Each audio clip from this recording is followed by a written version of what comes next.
La familia en Roma, régimen jurídico. La familia. La familia es un grupo de personas unidas por un parentesco. Es la organización más importante a la que puede pertenecer el hombre.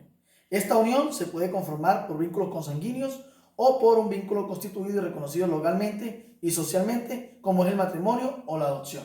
La relación de parentesco se puede dar en diferentes niveles. Esto lleva que no todas las personas que conforman una familia tengan la misma cercanía o tipo de relación. Dentro de estos niveles, como para ejemplificar los resultados, podremos mencionar las familias nucleares, las familias extensas y las familias compuestas. ¿En qué se refiere la familia nuclear? Nos referimos al grupo conformado por el padre, madre e hijos. Por la familia extensa se compone por los abuelos de ambos lados, los tíos, primos y quien corresponda. Las familias compuestas, que son aquellas que están formadas por el padre y la madre y a su vez con algún miembro que solo tenga vínculos sanguíneos con uno de ellos. El parentesco, en sentido estricto, es el vínculo que une a las personas que descienden unas de otras o que tienen un ascendente común. Esto es que se hallan unidas por un vínculo de sangre o comunidad de sangre. En sentido amplio, parentesco es la relación o unión de varias personas o por virtud de la naturaleza o de la ley. En la agnación designa el parentesco de consanguinidad entre quienes ascienden de un tronco común de varón a varón, es decir, la descendencia lineal entre un hombre y otro hombre. La cognación es muy similar a la anterior, pero el término de cognación designa genéricamente el parentesco, de manera más específica el de consanguinidad por la línea femenina entre quienes descienden del tronco común, es decir, linealmente ascendente-descendente de mujer a mujer. La afinidad. El parentesco por afinidad es el que nace del matrimonio, se encuentra limitado al cónyuge, que queda unido así a todos los parientes consanguíneos del otro. ¿Qué cabe destacar aquí? Entre los parientes consanguíneos de uno y de otro no existe ningún vínculo común. Las potestades del pater familia, está regulada en el Código Civil. No es más que el conjunto de derechos que la ley confiere a los padres sobre las personas y bienes de sus hijos no emancipados, así como el conjunto de deberes que también deben cumplir los progenitores respecto a sus hijos. La patria potestad es ejercerse siempre en beneficio de los hijos, y entre los deberes de los padres se encuentran la obligación de estar con ellos, cuidarlos, protegerlos, educarlos, alimentarlos, procurarles una formación integral, representarlos legalmente y administrar sus bienes de ser requerido. Las acciones de defensa de la patria potestad es que el padre o la madre que haya sido privado de su patria potestad puede solicitar su restitución, pero después de 2 años de haber sido decidido sentencia firme por el Tribunal de Protección de Niñas, Niñas y Adolescentes. Sin embargo, es importante que la solicitud, como lo establece aquí, de restitución de la patria potestad deba ser notificada al Ministerio Público. La extinción de dicha decisión anterior. Entre estas extinciones de la patria potestad se encuentran las siguientes: la mayoría de edad, es decir, que ya la persona haya cumplido la mayoría de edad de acuerdo al país o la constitución que lo regule; la emancipación del hijo, es decir, salir del poder de alguien, salir de la patria potestad o de la tutela cuando se cree capaz de gobernarse por sí mismo, de cubrir todas sus necesidades anteriormente mencionadas; la muerte del padre o de la madre o de ambos; reincidencia de las causales de privación de patria potestad antes enunciadas, es decir, que el que haya sido suspendido de la patria potestad reincida sobre la misma; el consentimiento legal para la adopción del hijo, excepto cuando se trate de la adopción del hijo del otro cónyuge. La privación, extinción y restitución de la patria potestad será decidida por el Tribunal de Protección de Niñas, Niñas y Adolescentes, que son los que tienen la potestad. En los peculios es una masa o un bien en conjunto de bienes, patrimonio. El término es utilizado principalmente en el derecho romano, debido a que en la actualidad el sinónimo utilizado actualmente en la forma habitual es el de patrimonio. Ese se divide en 3: el peculio adventicio, que también se conoce como bona maternal, el peculio castrense y el peculio cuasi castrense. ¿En qué se refiere cada uno de ellos? El primero, el adventicio, era el conjunto de bienes que recibía el hijo de su madre, abuela o cónyuge y se puso en práctica durante el emperador Constantino. En lo que se refiere al castrense, era el conjunto de bienes que un hijo de familia adquiría en el ejercicio de la profesión militar, soldado o soldada. Y el peculio cuasi castrense era el conjunto de bienes que un hijo de familia adquirida en el ejercicio del cargo en la corte imperial o en la iglesia se puso de práctica desde los tiempos del emperador Justiniano. En la celebración de la Illustrae Nuptiae, que es otra cosa que el matrimonio. El matrimonio se basa en la convivencia conyugal y en el affectio maritales. Eso lo establece en 1972 y el 547, que son los 2 elementos subjetivos y objetivos que conforman la figura del matrimonio, siendo siempre una unión monogámica, es decir, entre la convivencia conyugal y el afecticio se genera el matrimonio. El afecticio marital, que es el elemento subjetivo del matrimonio, consiste en la consideración de que los cónyuges como marido y mujer respectivamente y el trato que se dan mutuamente de esa manera en público, ya que comparten el mismo rango social, y la mujer tiene la dignidad de esposa, además de la intención constante de permanecer como marido y mujer. Las condiciones de validez para que la ilustrae nuptiae o matrimonio se den, para que exista un matrimonio válido es necesario que concurran los siguientes requisitos según lo que establece Iglesias. Son 4. Capacidad natural, que se refiere a la edad mínima que se requiere para que sea posible contraer matrimonio. La segunda, la capacidad jurídica, que es solamente las personas con la calidad de libres ciudadanos pueden contraer dicha condición de matrimonio, es decir, no puede tener un matrimonio en curso también. El consentimiento de los esposos, es necesario que sean capaces de manifestar su consentimiento, por lo que un incapaz o loco no puede casarse, así como tampoco es un matrimonio válido si la medida de violación para su celebración. En el consentimiento del pater familias es necesario cuando se trata de personas aliunables, puesto que forman parte de la patria potestad del pater familias y eventualmente de la sucesión legítima del mismo. Los esponsales. ¿En qué nos referimos a los esponsales? Previo a la celebración del matrimonio era común que se hiciera una promesa de matrimonio denominada esponsales, que consistía en estipulaciones recíprocas esponsoniciosas. De ahí el nombre de esponsales. Esposo y esposa se definen los esponsales de la siguiente manera. ¿Qué se hacía? Se daba algún tipo de remuneración o la promesa mutua de contraer futuras nupcias. Para esto se establecía que el requerimiento, el consentimiento de los pater familias para el acuerdo eran los futuros cónyuges. ¿Qué se establecía? Algún tipo de remuneración que hoy se conocen como las arras o las que se le entregan a las personas, que en antes se podía exigir como una compensación económica judicialmente. Hoy en día en la iglesia vemos que se entregan simbólicamente esos esponsales, que son las arras en el matrimonio. La disolución de la ilustrae nuptiae, el matrimonio, la muerte, el capitis deminitud, el repudio, el divorcio por mutuo consentimiento, el divorcio por culpa de uno de los cónyuges, el divorcio por declaración unilateral y el divorcio bona gratia. Ahí está establecido cada uno, como lo establece la lámina, las condiciones de dichos 7 elementos para poder establecer la extinción o la disolución del matrimonio. La legitimación. En la legitimación sabemos muy bien que los legítimos eran los concebidos dentro del matrimonio, los naturales, los habidos en relación de concubinato, y los ilegítimos, todos aquellos que eran producto de relaciones sexuales extramatrimoniales distintas al concubinato. En el derecho romano tenía 3 formas. La legitimación por subsiguiente matrimonio, respecto a la oblación a la curia, y por rescripto o resolución del emperador. Esas eran las 3 formas de que se le diera la legitimación a dichos hijos fuera del matrimonio. La adopción. En la adopción, del latín adoptio, adopción es la acción de adoptar. Este verbo hace referencia al recibir como hijo al que no lo es biológicamente, con el cumplimiento de diversos requisitos y obligaciones que establece la ley. La adopción, en este sentido, es un acto jurídico que establece un vínculo de parentesco entre 2 personas con una relación análoga a la paternidad. La legislación fija diversas condiciones para quienes deseen adoptar un hijo, como ser edad mínima, la necesidad de contar con plena capacidad para el ejercicio de los derechos civiles y poder cubrir todos los requerimientos que establezca la crianza de un bebé o de un hijo mientras tenga la edad correspondiente para la misma. Hubo 2 especies de adopción en la época, la de los alieni iuris, o la de adopción propiamente dicha, y la de los sui iuris, bajo la denominación de adrogación. La adopción de los alieni iuris significaba extinguir la patria potestad de origen para crear la adoptante. Y en la adrogación, más antigua que la adopción propiamente tal, era el nombre que recibía la adopción de los sui iuris, el cual obedecía a la forma primitiva en que el pueblo romano autorizaba esa constitución a la patria potestad. Los tipos de adopción, tenemos 2, la adopción plena y la adopción simple. En la adopción plena, para que pueda existir una adopción plena, es necesario que los adoptantes sean un hombre y una mujer, unidos en matrimonio por lo menos 5 años, que vivan juntos y que cuenten con solvencia económica de buenas costumbres, sin hijos y con los medios suficientes para subsistir y proveer la educación. La sentencia de adopción plena le daba al individuo un nuevo estado civil, el cual no podía ser revocado. En la adopción simple, para realizar una adopción simple era necesario que la persona no estuviese unida al matrimonio. En la mayor parte de las legislaciones que proveen esta figura estipulaba una condición de edad para el adoptante, es decir, establecía una edad mínima para la misma o una edad máxima. Y también una diferencia de edad entre el adoptado para evitar que existiese algún tipo de contradversación referente a que se pudiese presentar un vínculo diferente a la adopción.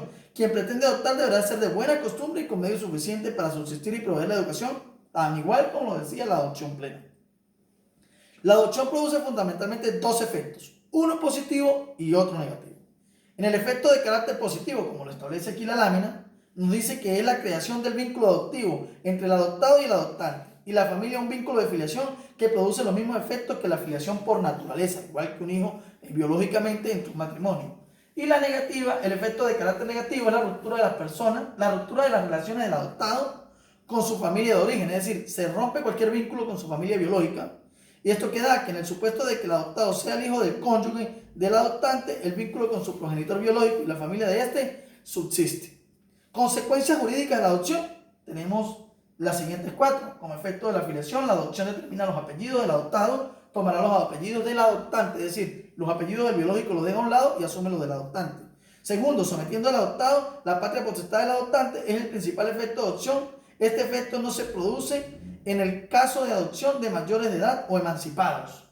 Es decir, ya los que son mayores de edad o emancipados no pueden ser adoptados. En el tercero, la nacionalidad y la venciedad. Los adoptados menores adquieren la nacionalidad del adoptante desde el momento de aprobación de la adopción. Si es mayor de edad, el adoptado puede optar por la nacionalidad respecto a la vecinidad. Y los alimentos, surge del derecho de deber de alimentos de igual manera que en la fijación natural, es decir, tiene la misma obligación de cubrir todas las necesidades alimenticias. La drogación viene de la palabra rogación, que es el acto de prohijar o recibir como propio hijo al ajeno, que no estaba bajo patria potestad por haber salido de ella o por no tener padre. El Estado y la religión estaban interesados puesto que podía resultar la desaparición de la familia si este caso no ocurría y la extinción de un culto privado. Por eso era la necesidad de la información de los pontífices en esta área. Es probable que la adrogación sea el género de la adopción más antiguo de la legislación en el mundo. En los efectos de la drogación teníamos cuatro. El adrogante pasa bajo la patria potestad del adrogante, ingresando en la familia civil como agnada, se sometía a su culto religioso o a la sacra privada, tomando el nombre de la en y sus bienes para la propiedad del adrogante. Como segunda, la adrogación del imperbus. Por algún tiempo no se adrogaron estos por estar excluidos por los comicios por las curias. El adrogante se libera cuando el adrogado llega a la pubertad, es decir, cuando cumplía la mayoría de edad para ese entonces, y los intereses del adrogado quedan protegidos aún después de la drogación. En las reglas comunes de la drogación y la adopción tenemos las siguientes 6. El adrogado debía consentir en la drogación, mientras que en la adopción esto no fue necesario. El adoptante debía tener la pubertad plena, es decir, 18 años más que el adoptado. Es decir, si el adoptado iba a tener 18 años, la otra persona tenía que tener 36. El adoptante debería tener 60 años para poder obtener, porque establece que eran 18 años más que el adoptado y 36 más que se toma por nieto. La drogación se permitía a los que no tenían hijos bajo su autoridad. Las mujeres no pueden adoptar, según lo establecía la normativa. Los esclavos no podían ser adoptados, aunque una declaración de adopción hecha por el amo vale la pena esclavo o su manumisión. La drogación de los hijos nacidos fuera del matrimonio solo era permitida en el derecho clásico.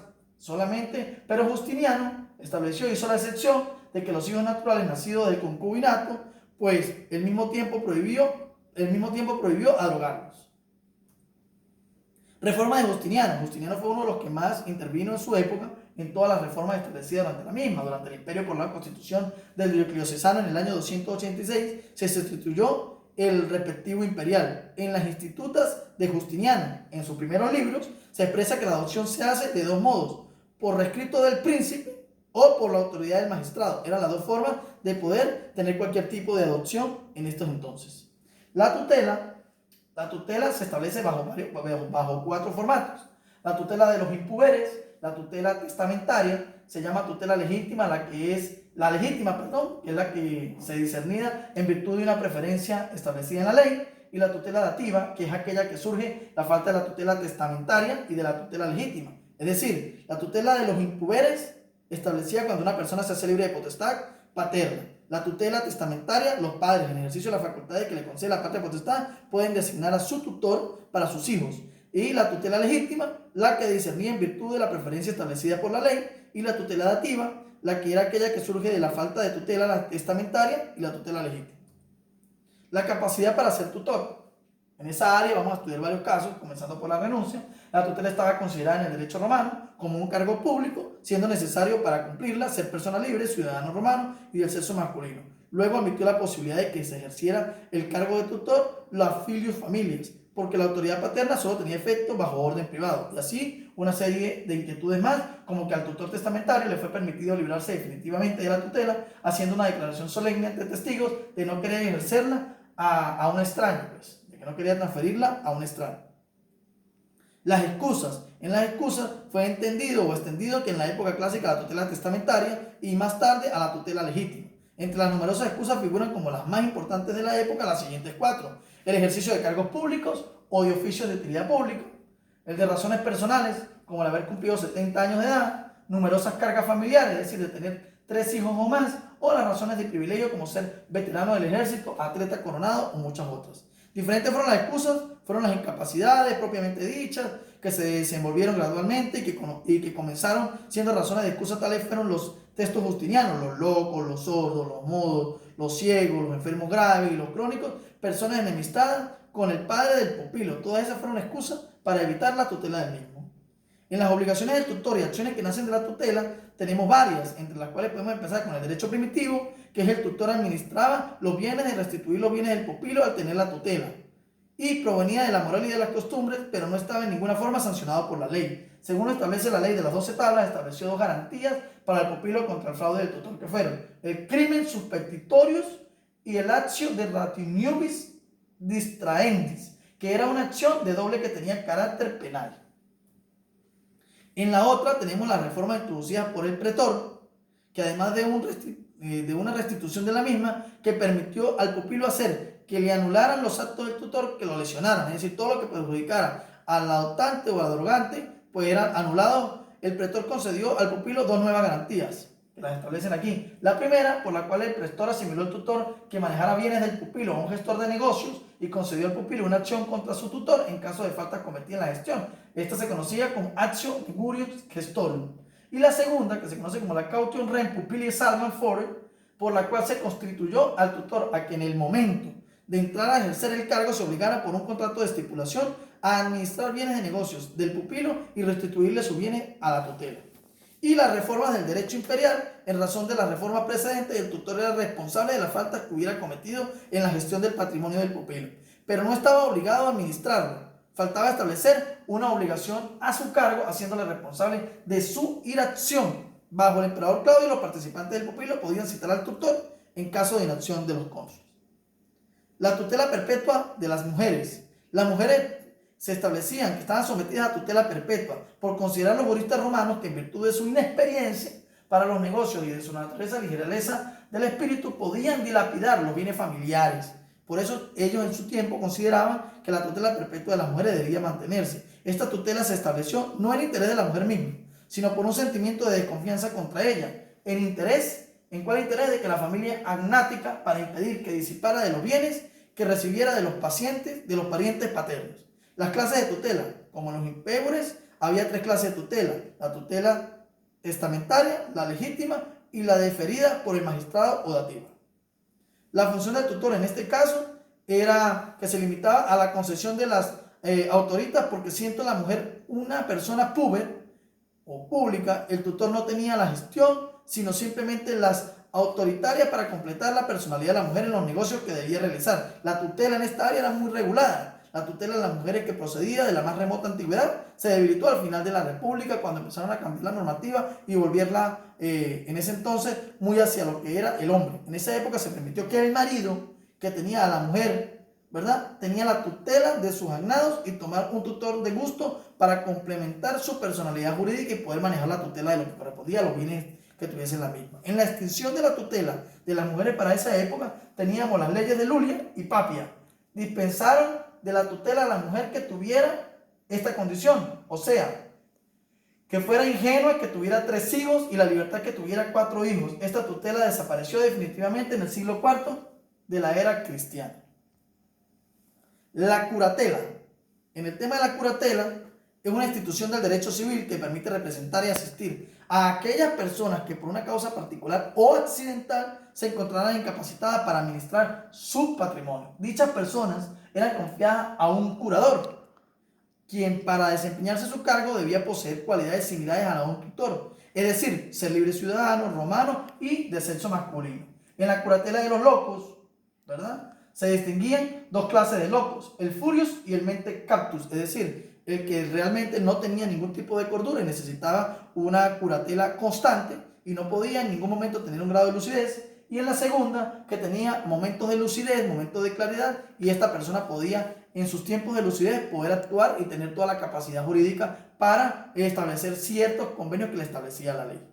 Tenemos la curatela del pródigo, que conforme a la ley de las 12 tablas era considerado pródigo la persona sui iuris que disipaba los bienes que había recibido de sus parientes paternos por herencia o por otra razón. La curatela se habla de realizado entonces no en interés del pródigo mismo, sino en intereses de la familia agnática, de modo que a falta de agnados y de gentiles, el mismo, no había ninguna curatela. Curatela de los menores de 25 años. El varón era plenamente capaz, conforme al derecho civil, para realizar toda clase de negocios jurídicos, capacidad esta que comenzaba desde el momento en que había cumplido los 14 años de edad, lo cual explicaba el hecho de que en los primeros tiempos los actos jurídicos eran bastante raros, ya que el comercio pues en ese entonces no se había desarrollado y porque los actos jurídicos estaban llenos de solemnidades que requerían a menudo la presencia del magistrado y frecuentemente la de personas que sirvieran de testigos, todo lo cual resultaba de hecho una protección indirecta para los menores en ese entonces. La venia aetatis era una institución que por fin conferir a un menor de 25 años de edad la capacidad completa antes de esa edad. Parece que fue creada por el Séptimo Severo y Caracalla. ¿Para qué? Pero recibió de forma definitiva bajo Constantino, fue el que le dio marco jurídico legal en su reinado.